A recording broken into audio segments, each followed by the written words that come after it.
நீங்கள் பார்த்து கொண்டிருப்பது உங்கள் கம்ஃபர்டர் டிஜிட்டல் சேனல், உங்கள் மெய்யான தேற்றரவாளர். Subscribe to Jesus Redeems YouTube channel and click the notification bell. Watch Jesus Redeems programs in Tamil, Hindi and Kannada languages in Comforter Digital TV. Listen to our 24/7 Comforter radio broadcast and subscribe to Evangel OTT and watch hundreds of Christian short films and videos and be blessed. Download Comforter TV and radio app today.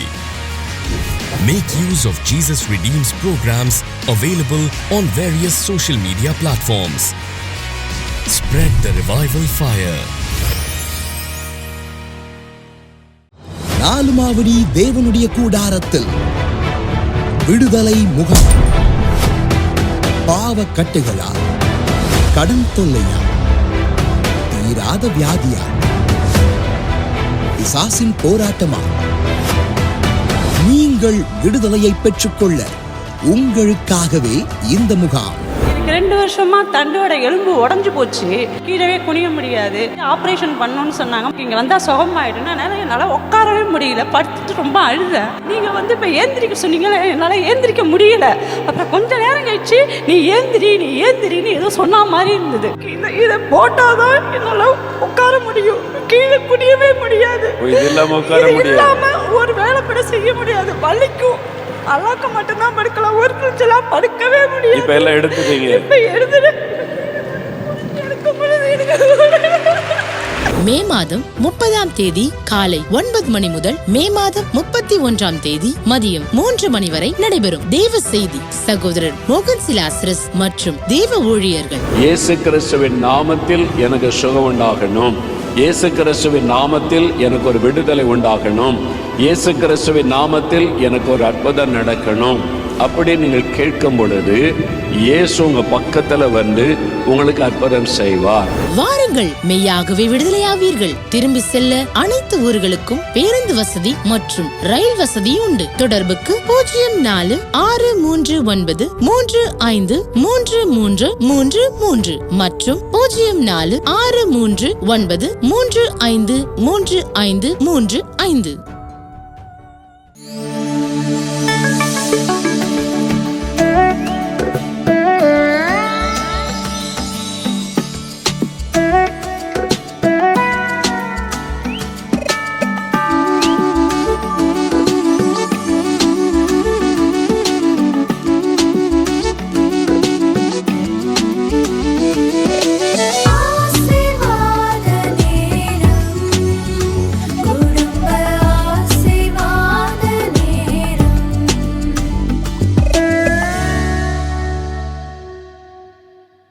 பிரியமானவர்களே, இயேசு கிறிஸ்துவின் நாமத்தில் உங்களுக்கும் உடைய குடும்பத்தில் இருக்கிற எல்லாருக்கும் வாழ்த்துக்கள். இந்த குடும்ப ஜெபத்தில் உங்கள் குடும்பத்தோடு சேர்ந்து எங்கள் இயேசு விடுக்கிற குடும்பமும் இணைந்து ஜெபிக்க வந்திருக்கிறோம். உங்கள் வீட்டில் எல்லாரும் வந்துட்டாங்களா பாருங்க. குட்டி பிள்ளைகள் பெரியவங்க எல்லாம் சீக்கிரம் வர சொல்லுங்க. டைமுக்கு வந்துடணும். ஆண்டவுடைய பிரசன்னத்தில் எல்லாம் பைபிளோடு வந்து உட்காரணும். இப்போ பார்த்தீங்களா, எங்கள் இயேசு விடுக்கிற குடும்பத்தில் சின்ன பிள்ளைகள்லாம் இருக்காங்க, ஸ்கூலில் படிக்கிற பிள்ளைகள், குட்டி பிள்ளைகள் இருக்காங்க. இவங்க கொஞ்சம் பெரிய பிள்ளைகள், இல்லை இளம் வாலிப பிள்ளைகள். இவங்கெல்லாம் ஸ்கூலில் படிக்கிறாங்க. அவங்களும் வந்திருக்கிறாங்க. இசைக்கருவி வாசிக்கிறவங்க உங்களுக்கு தெரியும். எல்லாம் சேர்ந்து பாட போகிறோம். இவங்கெல்லாம் சேர்ந்து உங்களோட சேர்ந்து பாட வந்திருக்கிறாங்க. சேர்ந்து பாடலாமா? இப்போ என்ன பாட்டு பாடலாம்? என்ன பாட்டு? நன்றியால் துதி பாடு. நாம் பாடும்போது நன்றி உள்ள இருதயத்தோடு பாடணுமா? எதுக்கு நன்றி? ஒரு புது நாளை பார்ப்பதே ஆண்டவருடைய கிருபை தானே. ஒவ்வொரு நாளும் அவர் நம்மை பாதுகாக்கிறார்ல, அதை நினைத்து நன்றி உள்ள உள்ளத்தோடு அவரை துதித்து பாடணுமா? இவங்க உங்க கூட சேர்ந்த பாட தான் வந்திருக்கிறாங்க. தெரிந்த பாடல் தான், எல்லாரும் வாய் திறந்து பாடணும். சேர்ந்து பாடுவோம்.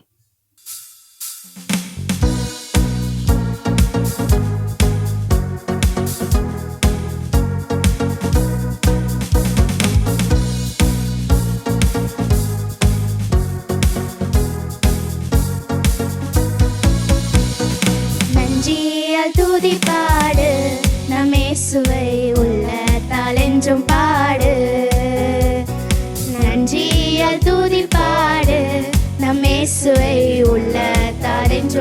பாடு. வல்லவர் நல்லவர் போதுமானவர், வார்த்தையில் உண்மையுள்ளவர். வல்லவர் நல்லவர் போதுமானவர், வார்த்தையில் உண்மையுள்ளவர். நன்றியால் துதி பாடு, நம் இயேசுவை உள்ளத்தால் என்றும் பாடு. நன்றியால் துதி பாடு, நம் இயேசுவை உள்ளத்தால் என்றும் பாடு. எரிகோ மதிலும் முன்னே வந்தாலும் இயேசு உந்தன் முன்னே செல்கிறார். எரிகோ மதிலும் முன்னே வந்தாலும் இயேசு உந்தன் முன்னே செல்கிறார். கலங்கிடாதே, திகைத்திடாதே, துதியினால் இடிந்து விழும். கலங்கிடாதே, திகைத்திடாதே, துதியினால் இடிந்து விழும். நன்றியால் துதி பாடு, நம் இயேசுவை உள்ளத்தால் என்றும் பாடு. நன்றியால் துதி பாடு, நம் இயேசுவை உள்ளத்தால் என்றும் பாடு. செங்கடல் நம்மை சூழ்ந்து கொண்டாலும் சிலுவையின் நிழலுண்டு. செங்கடல் நம்மை சூழ்ந்து கொண்டாலும் சிலுவையின் நிழலுண்டு. பாடிடுவோம், துதித்திடுவோம், பாதைகள் கிடைத்துவிடும். பாடிடுவோம், துதித்திடுவோம், பாதைகள் கிடைத்துவிடும்.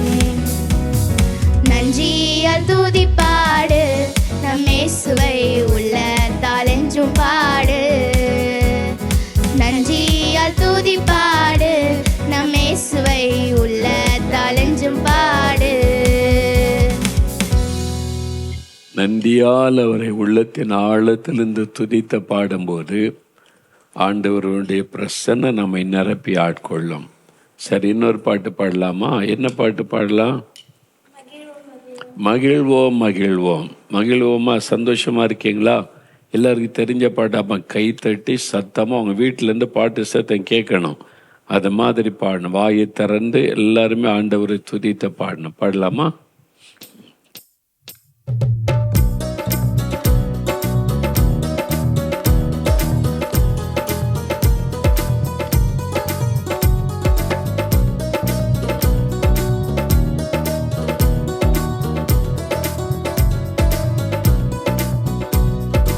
மகிழ்வோம் மகிழ்வோம், தினமாக மகிழ்வோம், இயேசுராஜன் நம் சொந்தமாகினார்.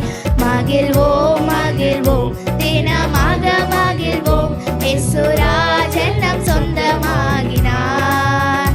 இந்த பாதலத்தின் சொந்தக்காரரவர், எந்த உள்ளத்தில் சொந்தமானார்.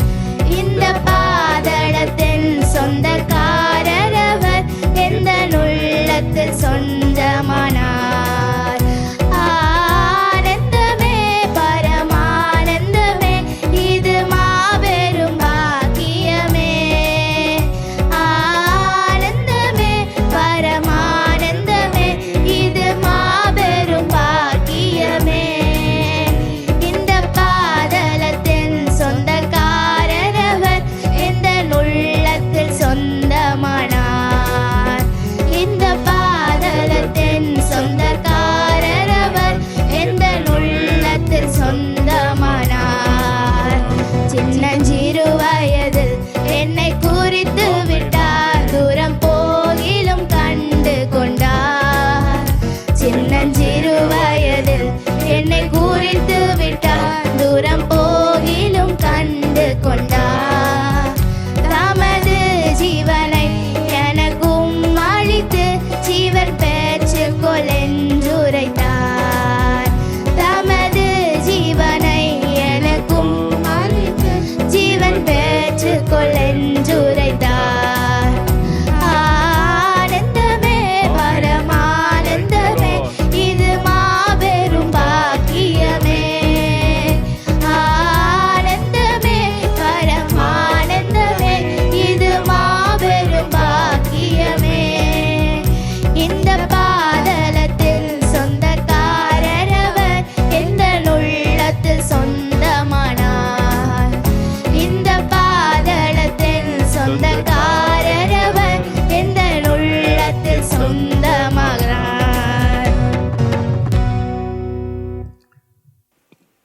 தேவன் ரொம்ப பெரியவர் இல்லை? வானம் எனக்கு சிங்காசனம், பூமி எனக்கு பாதபடி என்று சொன்னவர் அவர். ஆனால் நம்முடைய சின்ன உள்ளத்தில் வந்து வாசம் பண்ணுகிறார். அவர் நம்மிடத்தில் கேட்பதே உன் உள்ளத்தில் எனக்கு இடம் தர்றியா என்பதுதான். நம்ம வீட்டுக்குள்ளே இடம் கொடுத்துட்டோம், ஒவ்வொருத்தரும் தனித்தனியாக உள்ளத்தில் இடம் கொடுக்கணும். என் உள்ளத்துக்கு நீங்கள் சொந்தம், இருதயத்தில் வந்து வாசம் பண்ணுங்கன்னு சொல்லி. சரி, நம்ம வந்து வேதத்தை தியானித்து ஜெபிக்க போகிறோம்.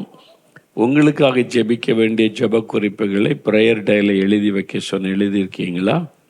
என்ன காரியம்? கடன் பிரச்சனை, பண தேவைகள், பிள்ளைகளுடைய படிப்பின் காரியம், திருமண காரியம், குடும்பத்தில் யாரோட்டர் ரட்சிப்பு, எல்லாத்தையும் எழுதி வைங்க. தொடர்ந்து நம்ம ஜெபிக்க அற்புதம் நடப்பதை நம்ம பார்ப்போம். சரி, வேதத்தில் நம்ம வந்து எண்ணாகமும் 14ஆம் அதிகாரம் அதிலிருந்து தான் தியானித்து கொண்டு வருகிறோம். ஆதியாகமம் 1ஆம் அதிகாரத்திலிருந்து தொடர்ச்சியாக தியானித்து கொண்டே வருகிறோம்.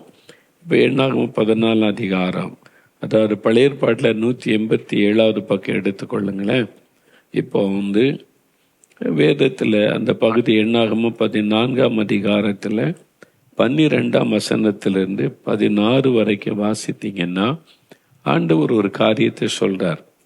நான் சொன்னல, இஸ்ரவேல் மக்களை மோசே வழி நடத்தி கொண்டு வந்த சமயம் இப்போ கானான் தேசத்துக்கு பக்கத்தில் வந்துட்டாங்க. அந்த தேசத்துக்குள்ளே பிரவேசிக்கணும். ஆண்டவர் சொல்லுகிறார், வேவு பார்க்குறவங்கள அனுப்பு. அதனால் ஒவ்வொரு கோத்திரத்திலேருந்து செலக்ட் பண்ணி வேவு பார்க்க ஆட்களை அனுப்புகிறான். அவங்க போய் பார்த்துட்டு வந்து பெரிய ராட்சதர் இருக்கிறாங்க, பெரிய பெரிய மதில் சுவராக இருக்குது, அவங்களெல்லாம் நம்ம ஜெயிக்க முடியாது, அவ்வளவுதான், அங்கே சாக போகிறோம், அதை விட நம்ம எல்லாம் எகிப்துக்கு திரும்பி போயிடலாம் அப்படின்ற அளவுக்கு வந்துட்டாங்க. அப்போது அவங்க ஆண்டவரை விசுவாசிக்கலை, ஆண்டவருடைய வல்லமை நம்பலை, அவங்க சூழ்நிலை பார்க்குறாங்க. இதெல்லாம் பார்த்துட்டு இவங்களே டிசைட் பண்ணுறாங்க. ஆண்டவருக்கு ரொம்ப கோபம் வந்துட்டு, இவங்க எவ்வளோ காலம் என்ன கோபப்படுத்துவாங்க, இவங்க வந்து எவ்வளோ காலம் அவிசுவாசமாக இருப்பாங்க, எப்போ தான் அவனுக்கு விசுவாசம் வரும், நான் இவ்வளோ அற்புதத்தெல்லாம் காமிச்சேன்னு ஆண்டவர் பேசுகிறார்.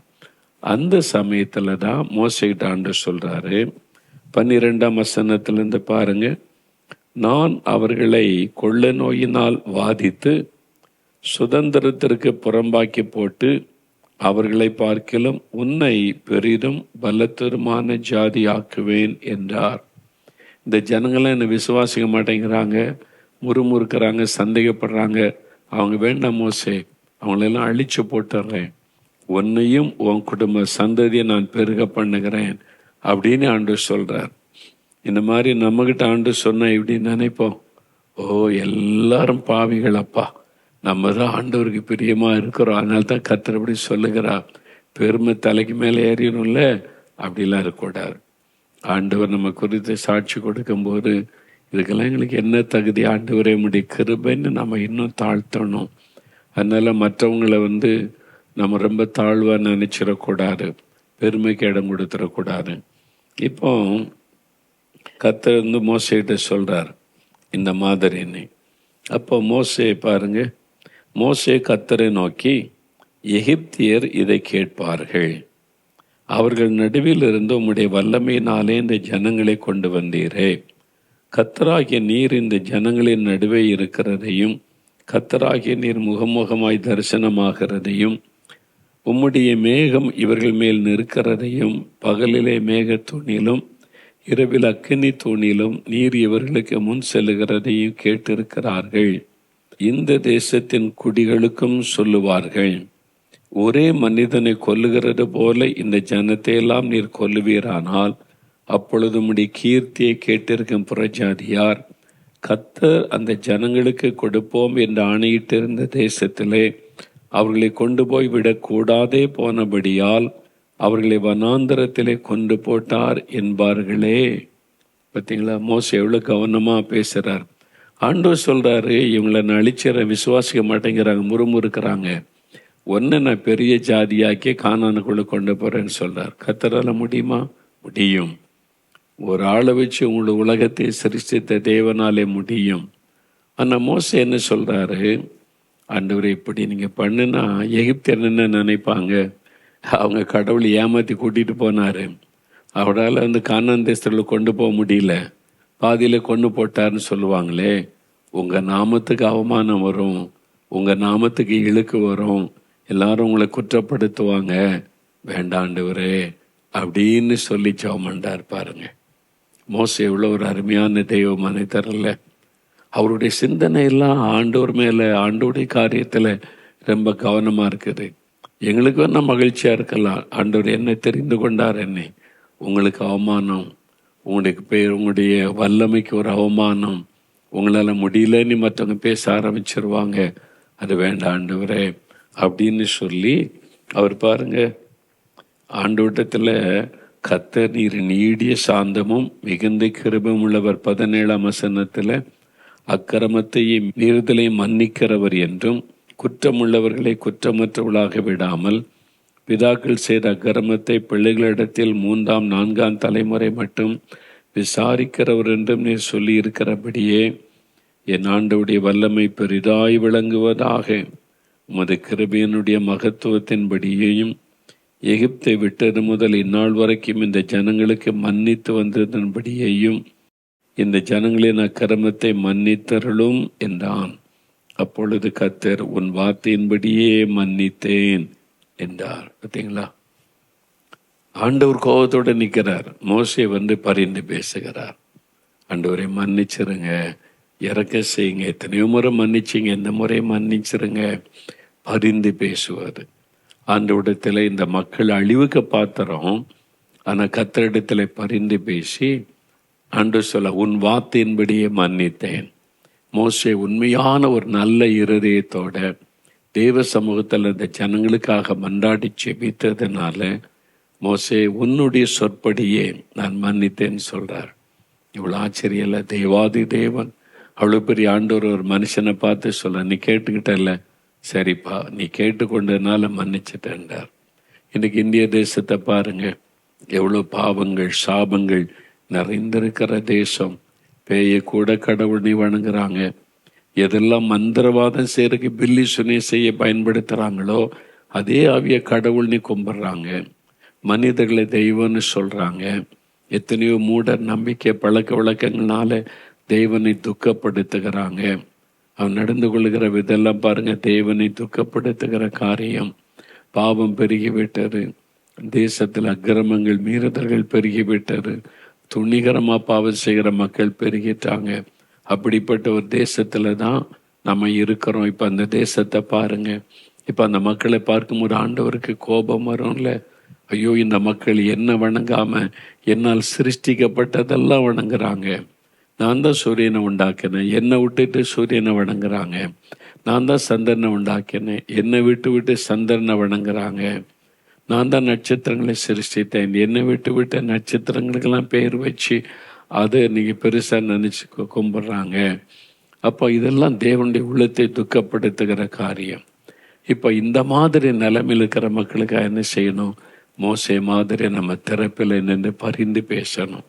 ஆண்டவரே, என் ஜனத்தை மன்னியும், அறியாமையினால் இந்த பாவம் செய்கிறாங்க, அவங்களுக்கு தெரியல ஆண்டவரே, எது மெய் எது பொய்ன்னு தெரியல, எது உண்மை எது ஏமாற்றுறாங்கன்னு தெரியல, காசு கொடுத்து சாபத்தை தேடிக்கொள்றாங்க. ஆண்டவரே, என் ஜனத்தின் பாவத்தை மன்னியும், இரக்கம் செய்யும் அப்படின்னு மன்றாடி பரிந்து பேசி ஜெபிப்பார். அப்படி நாம் ஜெபிக்கும் போது ஆண்டவர் நமது நிமித்தம் நம்முடைய ஜனத்திற்கு இரக்கம் செய்வார். ஜெபித்த உங்களுக்கு அற்புதம் செய்வார். ஆமா, அப்படி ஜெபிக்கிறீங்களா? என் தேசத்தின் மக்களை மன்னியும், அறியாமையினால் அவங்க செய்கிறாங்க, அதெல்லாம் மன்னிச்சிருங்க அப்படின்னு பரிந்து பேசி மற்றவுடைய மன்னிப்புக்காக ஜெபிப்பார். ஒரு குடும்பத்தார் பாருங்க, அவங்களுக்கு பல லட்சம் கடன், 20 லட்சத்துக்கு மேலே கடனும், திருப்பி கொடுக்க முடியல, ஒரு வழியும் இல்லாத நிலைமை. அப்போ நம்முடைய டிவி நிகழ்ச்சியை பார்த்தாங்களா? அதில் சொல்கிறோம், நீங்கள் தேசத்துக்கு ஆட்சியம் பண்ணுங்க, ஆண்டவர் உங்களுடைய சிறை இருப்பை மாற்றுவாருன்னு சொல்லி. இதுவரைக்கும் அவங்க தேசத்துக்கு ஜெபிச்சதே இல்லை. 21 நாள் தானியல் ஜெபம் நடத்தணும், ஞாபகம் இருக்குதான்? அப்போ அவங்க உபவாசம் பண்ணி 21 நாளும் ஜெபிச்சாங்க. அவ்வளோதான், உபவாசம் பண்ணி தேசம், இந்திய மக்கள் ரட்சிக்கப்படணும், கண்கள் திறக்கப்படணும், உண்மை அறிந்து கொள்ளணும். ஆண்டவரே, உண்மை உங்களுக்கு வெளிப்படுத்த பரிந்து பேசுங்க, ஜனத்தின் பாவத்தை மன்னியும், மீறுதலை மன்னியும், தவறுகளை மன்னியும். ஆண்டவர் மன்னித்து நீங்கள் இறக்கம் செய்யணும்னு சொல்லி ரொம்ப கருத்தா பாரத்தோட அவங்க ஜெபம் பண்ணாங்க. கர்த்தர் அந்த ஜெபத்தை கேட்டார். 21 நாள் ஜெபிச்சாங்களா? ஆண்டவர் பாருங்க எல்லா கடனை அடைக்க உதவி செய்தார். பிஸ்னஸை ஆசீர்வதித்தார், பெருக பண்ணினார். இன்றைக்கு ஒரு ஆசீர்வாதமாய் செழிப்பாக அவளை வைத்திருக்கிறார். நீ யோசித்து பாருங்க, நம்ம தேசத்தில் அழிந்து கொண்டிருக்கிற ஆத்துமாக்களுக்காக எவ்வளவு ஜெபிச்சிருக்கிறீங்க. உங்கள் கண்ணீர் சிந்தப்பட்டு இருக்கிறா? இல்லைன்னா சொல்லுங்க, ஆண்டவரே நான் ஜெபிக்கிறேன் இந்த குடும்பம், இந்த என்னுடைய தேசத்துக்காக, என் மக்களுக்காக திறப்பில் நின்று மன்றாடுகிறேன்னு சொல்லி நீங்கள் ஜெபிக்க ஆரம்பிச்சு பாருங்க. உங்கள் நிமித்தம் தேசமும் பாதுகாக்கப்படும். அதே மாதிரி தேசத்தினுக்காக ஜெபித்த நிமித்தம் நீங்களும் ஆசீர்வதிக்கப்படுவீங்க. அதனால் ஆண்டவரிடத்தில் இன்னைக்கு சொல்லி இந்த காரியமாய் கருத்தாக நாம் இப்பொழுது ஜெபிக்க போகிறோம். எல்லாரும் முழங்கால் படியிடுங்க. உங்களுடைய ஜெப குறிப்புகள் இருக்கும்ல, நீங்கள் உங்களுடைய தேவைகள், உங்கள் வீட்டுக்காக ஜெபிக்க வேண்டிய காரியங்கள் எழுதி வச்சிருப்பீங்கல்ல, அந்த டைரி எடுத்து முன்னால் வைத்து கொள்ளுங்க. குடும்பத்தில் எல்லாரும் சேர்ந்து ஜெபிக்கணும். முதலாவது, மோசே மாதிரி நாங்கள் எங்களுடைய தேசம், எங்கள் மக்களுக்காக பரிந்து பேசி ஜெபிக்கிறோம். எங்கள் ஜனங்களுக்கு உண்மைக்கும் பொய்க்கும் வித்தியாசம் தெரியல, பேய்க்கும் கடவுளுக்கும் கூட வித்தியாசம் தெரியல, மனிதர்களுக்கும் கடவுளுக்கு வித்தியாசம் தெரியல. எல்லாத்தையும் கடவுளை நம்பி பிரார்த்தனை பண்ணுறாங்க. பாவாண்டவரே, எங்கள் ஜனத்துக்கு உங்களை வெளிப்படுத்துங்க, மன்னிச்சிருங்க, அந்த பாவமான காரியங்களை மன்னிச்சிருங்க. ஆண்டவரே, பேய் வணக்கத்தை மன்னிங்க, மனுஷ வணக்கத்தை மன்னிச்சிருங்க. நிறைய விபச்சாரம், வேசித்தனம், குடிவெறி, போதை வஸ்துகள், பாவங்களுக்கெல்லாம் எங்களுடைய வாழ்க்கையை திறந்து கொடுத்துட்டோம், வீட்டை திறந்து கொடுத்துட்டோம். தேசமே தீட்டுப்பட்டு போனது எல்லாவற்றையும் மன்னிங்க, மன்னிங்க, மன்னிங்க. ஆண்டவரே, என் ஜனத்திற்கு இரக்கம் செய்யுங்க. பாவங்கள் மீறுதல்களை மன்னித்து என் தேசத்துக்குள்ள, என் மக்களுக்குள்ள ஒரு எழுப்புதல் உண்டாகட்டும். மனக்கண் திறக்கப்படட்டும், உண்மை அறிந்து கொள்ளட்டும், ரட்சிப்பை அறிந்து கொள்ளட்டும். அதற்காக நாங்கள் ஜெபிக்கிறோம். ஆண்டவரே, மோசேயினுடைய ஜெபத்தை கேட்டீரே, எங்கள் ஜெபத்தை கேட்டுக்கொண்டு இருக்கிறீர். நாங்கள் இதை விசுவாசித்து ஜெபிக்கிறோம். எல்லா மக்கள் மேலும் உடைய இரத்தத்தை தெளித்து ஜெபிக்கிறோம். அவருடைய மனக்கண்கள் இயேசுவின் நாமத்தில் திறக்கப்படட்டும். அறியாமையின் இருள் இயேசுவின் நாமத்தில் விலகட்டும். எங்கள் தெருவில் இருக்கிற மக்கள் எல்லாம் ரட்சிக்கப்படணும். எங்கள் கிராமத்தில் இருக்கிற மக்கள், எங்கள் பட்டணத்தில் இந்த அப்பார்ட்மெண்ட்டில் இருக்கிற எல்லா குடும்பங்களும் ரட்சிக்கப்படணும். ஆண்டவரே, எவ்வளவு ஆண்டவரே பக்தி உள்ள மக்களை அறியாமையினால சாபத்துக்கு மேலே சாபத்தை தேடிக்கொண்டு என் ஜனத்துக்கு இரக்கம் செய்ய மன்னித்து சாப கட்டிலிருந்து விடுதலையாக்கும். உணர்வுள்ள இருதயத்தை தாரும், மறுரூபமாக்கும். இந்த நாள் முதல் ஒரு மாற்றம் வரட்டும். எங்களுடைய தெருவில், கிராமத்தில், பட்டணத்தில் ஆவிக்குரிய மாற்றம் வரட்டும். நான் வேலை செய்கிற இடத்துல, பிஸ்னஸ் செய்கிற இடத்துல எல்லாரும் ரட்சிக்கப்படட்டும். அபிஷேகம் வரட்டும். அவங்களை மன்னித்து சாட்சிகளாய் மாற்றும். ஒரு பெரிய ஆவிக்குரிய மாற்றத்தை தருகிறீங்க, நான் விசுவாசிக்கிறேன். இயேசு கிறிஸ்துவின் நாமத்தில் ஜெபிக்கிறோம் பிதாவே. ஆமேன், ஆமேன். என் ஆத்துமாவே கர்த்தரை சோஸ்தரி, என் முழு உள்ளமே அவருடைய பரிசுத்தமுள்ள நாமத்தை சோஸ்தரி.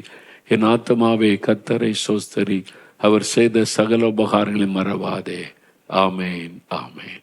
எங்கள் குடும்பம், எங்கள் குடும்பம், எங்கள் குடும்பம், இயேசுவின் குடும்பம், மகிழ்ச்சியான குடும்பம், ஆசீர்வாதமான குடும்பம். இயேசுவே குடும்ப தலைவர், இயேசுவே குடும்ப டாக்டர், இயேசுவே குடும்ப நண்பர், இயேசுவே எங்களுக்கெல்லாம். இயேசுவே குடும்ப தலைவர், இயேசுவே குடும்ப டாக்டர், இயேசுவே குடும்ப நண்பர், இயேசுவே எங்களுக்கெல்லாம். This program is sponsored by Brother David Ramesh and family, Virudhunagar.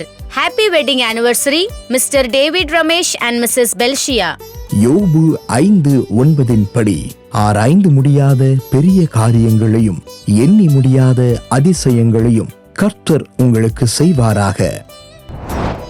Brother Yuvaraj and family, KGF. மீகா 7:15 படி, உங்களை கர்த்தர் அதிசயங்களை காண பண்ணுவாராக.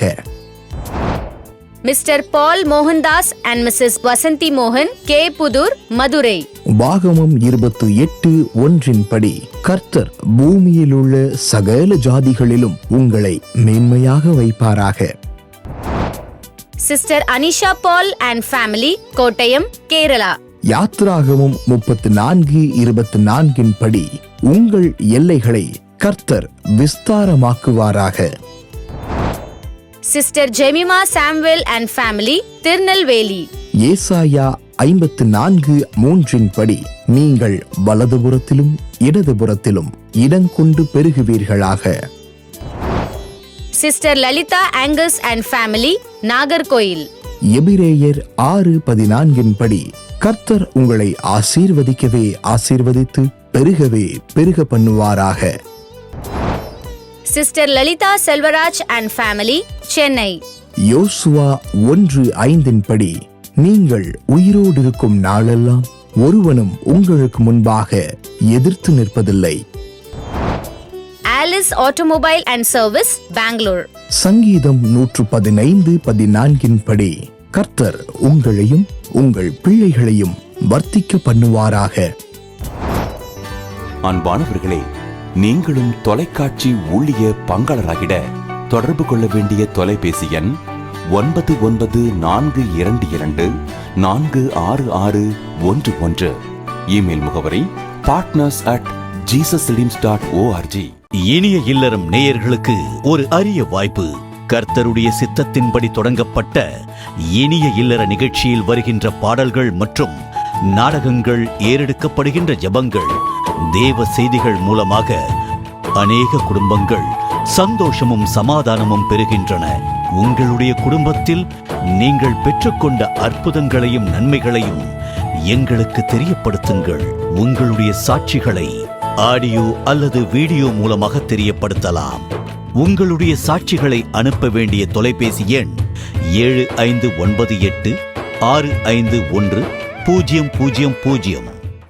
அற்புத பெருவிழா ஜூன் மாதம் 1ஆம் தேதி இரவு 7 மணி முதல் 9:30 மணி வரை நேரலையாக கண்டு தேவ ஆசீர்வாதங்களை பெற்றுக் கொள்ளுங்கள்.